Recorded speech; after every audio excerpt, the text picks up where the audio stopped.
All right, I get to evaluate Muffy. I think we'd all agree a very inspirational individual here. So you kind of did this maybe a little bit last notice. I think you might have volunteered to do it.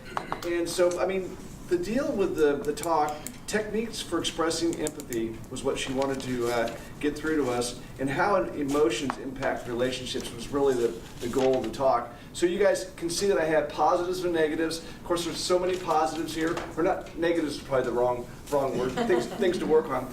But just outstanding. When we went into it, we had a great email exchange. Or you really, I mean, you wrote a really long email of everything that you were working on. You said, Doug, hey, I want to work on my pace.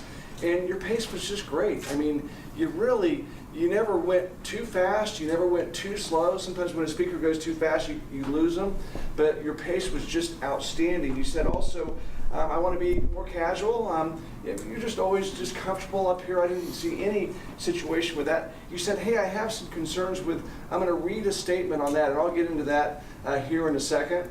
It's always challenging when you read because sometimes you look down at the paper and you might lose contact with the group. And you said also, Doug, I use the word I mean a lot. I think that's what you said, right? I don't think I noticed that really at all. Sometimes we all have crutch phrases, but that really didn't come up when I went through it.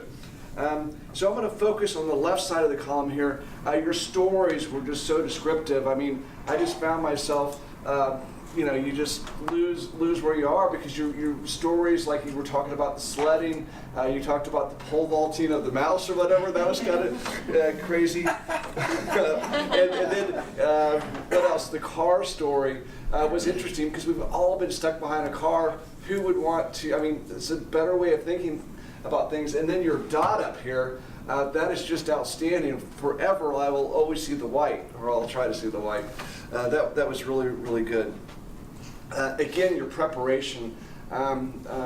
You talked about, this is kind of a last minute speech for you, but your preparation, Doug, I wrote in my journal, I did this, I had my whole intro written out, I had my whole conclusion written out, I had my bullet points. Looks like, I mean, you spent all week on it, it's amazing. Dress for success, always that's a part of presentations. High energy, and again, we talked about the dot. So it's great, you're a great member of the group, outstanding job today, thank you.